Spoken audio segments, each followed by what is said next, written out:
క్రీస్తునందున్న ప్రియులకు ప్రేమతో వందనాలు తెలియజేయుచున్నాను. నవంబర్ నెల 2వ తేదీ 2025. ఈరోజు దేవుడు మనకు చేస్తున్న వాగ్దానం ఏమిటనగా యెషయా గ్రంథము 41వ అధ్యాయము 11వ వచనం. నీ మీద కోపపడిన వారందరూ సిగ్గుపడి విస్మయమొందుదురు, నీతో వాదించువారు మాయమై నశించిపోవుదురు. ఆమేన్.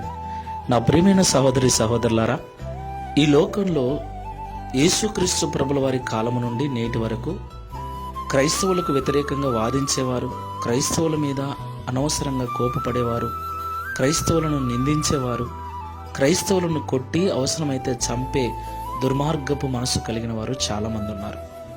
అవును ప్రియులారా, కొన్నిసార్లు మన ఇంట్లో వారే మనకు వ్యతిరేకంగా కోపపడుతూ ఉంటారు. మన పిల్లలే, మన భర్తనే, మన భార్యనే, మన తల్లిదండ్రులే, ఏమి కాని వారు కూడా కొన్నిసార్లు కోపపడుతూ మనతో వాదిస్తూ మన జీవితాన్ని బలహీనపరిచేటువంటి స్థితికి తీసుకెళ్తారు. అవును ప్రియులారా, అయితే దేవుడు మనతో ఉన్నాడు కాబట్టి వారు కోపపడినప్పుడు, వారు వాదించినప్పుడు తిరిగి వారితో వాదించకుండా, వారి మీద తిరిగి కోపపడకుండా, వారి మీద ఎలాంటి ద్వేషాన్ని పెట్టుకోకుండా వారి కొరకు మనం ప్రార్థన చేసినట్లయితే ఒకరోజు మన మీద కోపపడిన వారు సిగ్గుపడే విధంగా దేవుడు మనల్ని ఆశీర్వదిస్తాడు. మనతో వాదించేవారు మన ఎదురుగ్గా నిలబడటానికి భయపడేటట్లుగా, మన నుండి పారిపోయేటట్లుగా దేవుడు మన జీవితాన్ని ఉన్నత స్థితికి తీసుకెళ్తాడు. కాబట్టి ఈ మాటలు వింటున్న ప్రియ సహోదరి సహోదరులారా, ఈరోజు నీ స్థితిని బట్టి, నీ అనారోగ్యమును బట్టి, అనేక కారణాలను బట్టి నీ మీద కోపపడేవాళ్ళు, నిందించేవాళ్ళు, నీతో వాదించేవారు, నిన్ను చులకనగా చూసేవారు ఎంతమందైనా ఉండని, భయపడొద్దు, బాధపడొద్దు. విశ్వాసముతో ప్రభువుకు నమ్మకంగా జీవించు. ఒకరోజు ఆయన నిన్ను హెచ్చించినప్పుడు, నిన్ను ఉన్నత స్థానంలో నిలబెట్టినప్పుడు, ఈరోజు నిన్ను నిందించిన వారే, వాదించిన వారే, కోపగించిన వారే సిగ్గుతో తలదించుకునే విధంగా దేవుడు చేస్తాడు.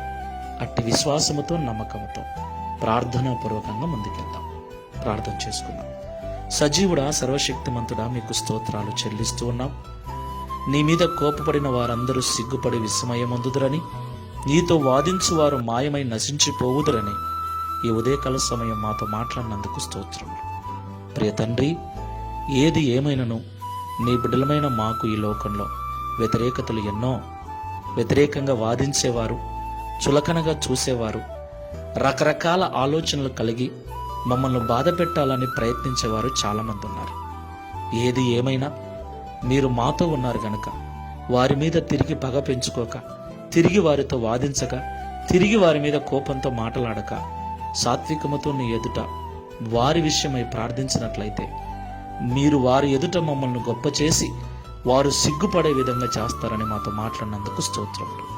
ఈ ప్రార్థనలో ఏకీభవిస్తున్న మాకందరికీ మీరు అలా చేస్తారన్న నమ్మకమును, విశ్వాసమును కలిగించి ప్రార్థనాపూర్వకంగా ముందుకు వెళ్ళటకు సహాయం చేయమని, తద్వారా ఈ దిన వాగ్దానమును మా అందరి జీవితం నెరవేర్చి మీ నామమును మహిమపరచుకునమని యేసు నామములో ప్రార్థిస్తున్నాము తండ్రి.